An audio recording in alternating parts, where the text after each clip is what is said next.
ಎರಡೂ ತಂಡಗಳು ಬಲಿಷ್ಠ ಆಟಗಾರರನ್ನು ಹೊಂದಿದ್ದು ಗೆಲುವಿಗಾಗಿ ತೀವ್ರವಾಗಿ ಹೋರಾಡಲಿವೆ. ಆರ್ಸಿಬಿ ಗೆಲುವಿನ ಲಯಕ್ಕೆ ಮರಳಲು ಪ್ರಯತ್ನಿಸುತ್ತಿದ್ದರೆ ಎಂಐ ಪ್ಲೇಆಫ್ ರೇಸ್ನಲ್ಲಿ ಉಳಿಯಲು ಹೋರಾಡುತ್ತಿದೆ. ಹೀಗಾಗಿ ಅಭಿಮಾನಿಗಳಿಗೆ ಒಂದು ಉತ್ತಮ ಪಂದ್ಯ ಕಾದಿದೆ ಎಂದು ಹೇಳಬಹುದು. ವಿರಾಟ್ ಕೊಹ್ಲಿ ಆರ್ಸಿಬಿ ತಂಡದ ಬೆನ್ನೆಲುಬು. ಅವರು ದೊಡ್ಡ ಪಂದ್ಯಗಳಲ್ಲಿ ತಮ್ಮ ಸಾಮರ್ಥ್ಯವನ್ನು ಸಾಬೀತುಪಡಿಸಿದ ಅನೇಕ ಉದಾಹರಣೆಗಳಿವೆ. ಈ ಸೀಸನ್ನಲ್ಲೂ ಅವರು ಉತ್ತಮ ಫಾರ್ಮ್ನಲ್ಲಿದ್ದಾರೆ ಮತ್ತು ತಂಡಕ್ಕೆ ಉತ್ತಮ ಆರಂಭ ನೀಡುವಲ್ಲಿ ಅವರ ಪಾತ್ರ ನಿರ್ಣಾಯಕ. ಪವರ್ ಪ್ಲೇನಲ್ಲಿ ಅವರ ಬ್ಯಾಟಿಂಗ್ ಎದುರಾಳಿ ಬೌಲರ್ಗಳಿಗೆ ನಿಜಕ್ಕೂ ತಲೆನೋವಾಗಿ ಪರಿಣಮಿಸಬಹುದು. ಅವರು ಆರಂಭದಲ್ಲೇ ವಿಕೆಟ್ಗಳನ್ನು ಕಾಯ್ದುಕೊಂಡು ಆಕ್ರಮಣಕಾರಿ ಆಟವಾಡಲು ಸಮರ್ಥರಾಗಿದ್ದಾರೆ.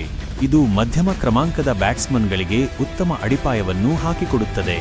ಇಂದಿನ ಪಂದ್ಯದಲ್ಲಿಯೂ ವಿರಾಟ್ ಕೊಹ್ಲಿಯಿಂದ ಉತ್ತಮ ಪ್ರದರ್ಶನವನ್ನು ನಿರೀಕ್ಷಿಸಬಹುದು. ವಾಂಖೆಡೆ ಕ್ರೀಡಾಂಗಣದ ವಾತಾವರಣ ಮತ್ತು ಮುಂಬೈ ಇಂಡಿಯನ್ಸ್ ಬೌಲಿಂಗ್ ದಾಳಿಯನ್ನು ಅವರು ಹೇಗೆ ಎದುರಿಸುತ್ತಾರೆಂಬುದು ನೋಡಲು ಕುತೂಹಲಕಾರಿ. ಆರ್ಸಿಬಿಗೆ ಖಂಡಿತವಾಗಿಯೂ ಉತ್ತಮ ಮೊತ್ತ ಗಳಿಸಲು ಸಾಧ್ಯವಾಗುತ್ತದೆ. ನನ್ನ ವಿಶ್ಲೇಷಣೆಯ ಪ್ರಕಾರ ವಿರಾಟ್ ಕೊಹ್ಲಿಯಿಂದ 40 ಸಂಕಲನ ಸ್ಕೋರ್ ಮತ್ತು 150 ಸಂಕಲನ ಸ್ಟ್ರೈಕ್ ರೇಟ್ ಅನ್ನು ನಿರೀಕ್ಷಿಸುವುದು ಖಂಡಿತವಾಗಿಯೂ ಸಾಧ್ಯವಿದೆ. ಅವರು ಈ ಸೀಸನ್ನಲ್ಲಿ ಉತ್ತಮ ಲಯದಲ್ಲಿದ್ದಾರೆ ಮತ್ತು ಆರಂಭದಲ್ಲಿ ವಿಕೆಟ್ ಕಾಯ್ದುಕೊಂಡು ಆಕ್ರಮಣಕಾರಿ ಆಟವಾಡಲು ಅವರು ಹೆಸರುವಾಸಿಯಾಗಿದ್ದಾರೆ. ಆದರೆ ಕೆಲವು